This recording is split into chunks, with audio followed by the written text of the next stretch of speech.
আজকে আপনাদের বানিয়ে দেখাবো জন্মাষ্টমী স্পেশাল পাকা তালের নরম ফুলকো ফুলকো মালপোয়া। এটা আপনারা বানিয়ে জন্মাষ্টমীতে গোপালের ভোগ হিসাবে নিবেদন করতে পারেন। এই মালপোয়াগুলো খেতে ভীষণই টেস্টি হয়, মুখে দিলেই মিলিয়ে যায়। আসুন তাহলে দেখে নেওয়া যাক জন্মাষ্টমী স্পেশাল পাকা তালের মালপোয়ার রেসিপিটি। পাকা তালের মালপোয়া বানানোর জন্য আমি কি কি উপকরণ নিয়েছি আপনাদের দেখিয়ে দেব। এখানে আছে বড় বাটির 1 বাটি তালের পাল্প। তাল আমি খোসা ছাড়িয়ে তালের পাল্পটা বার করে রেখেছি। এখানে আছে হাফ বাটি সুজি, 1 বাটি গরুর দুধ, 1 বাটি চিনি, হাফ বাটি গোবিন্দভোগ চালের গুঁড়ো, ছোট বাটির 1 বাটির কোরানো নারকেল, 1 বাটি ময়দা, মৌরি আর নুন। এবারে মালপোয়া বানানোর জন্য ব্যাটারটা রেডি করে নেব। একটা পাত্রের মধ্যে আমি তালের পাল্পটা নিয়ে নিয়েছি, তার মধ্যে দিয়ে দেব ময়দা, চিনি, গোবিন্দভোগ চালের গুঁড়ো, সুজি, কুড়িয়ে নেওয়া নারকেল, হাফ চামচ নুন। মিষ্টি জিনিসে অল্প একটু নুন ব্যবহার করলে মিষ্টির স্বাদ খুব ভালো হয়। আর দেব হাফ চামচ মৌরি।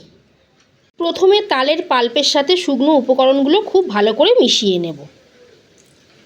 আজকে আমি মালপোয়াটা ময়দা দিয়ে বানাচ্ছি। আপনারা যদি ময়দা ব্যবহার করতে না চান, ময়দার বদলে আটাও ব্যবহার করতে পারেন। তালের পাল্পের সাথে শুকনো উপকরণগুলো খুব ভালো করে মিশিয়ে নিয়েছি।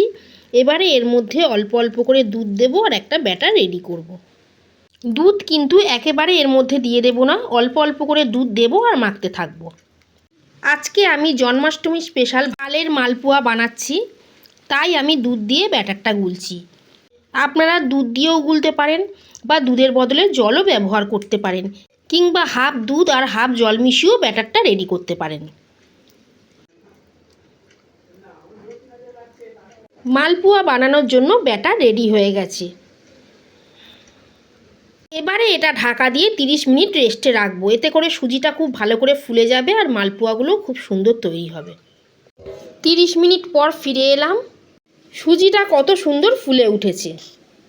এবারে ব্যাটারটা আরও একবার খুব ভালো করে ফেটিয়ে নেব। ব্যাটারের ঘনত্বটা আপনাদের দেখাই, আমি ঠিক এই রকম ঘনত্বের তৈরি করেছি।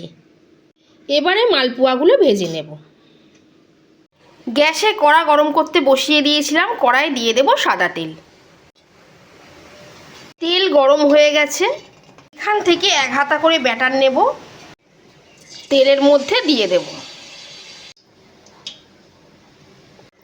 গ্যাসের ফ্লেম মিডিয়ামে রেখে মালপোয়াগুলো লাল লাল করে ভেজে নেব।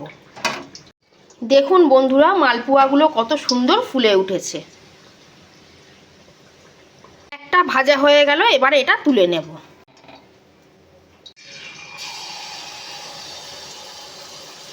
প্রত্যেকটা মালপোয়া বলের মতো ফুলে উঠবে। এক পিঠ ভালো করে ভাজা হয়ে গেছে, উল্টে দেব। এটাও ভাজা হয়ে গেল, তুলে নেব।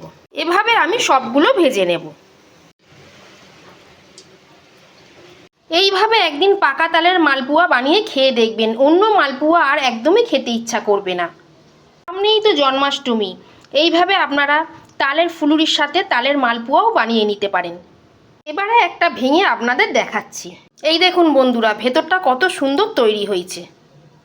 আজকের তালের মালপোয়ার রেসিপি আপনাদের কেমন লাগলো কমেন্ট করে অবশ্যই জানাবেন। ভালো লেগে থাকলে লাইক করবেন, শেয়ার করবেন, সোনালী কিচেন চ্যানেলটা সাবস্ক্রাইব করে দেবেন। আজকের মতো এই পর্যন্তই। সবাই খুব ভালো থাকবেন, সুস্থ থাকবেন। ধন্যবাদ।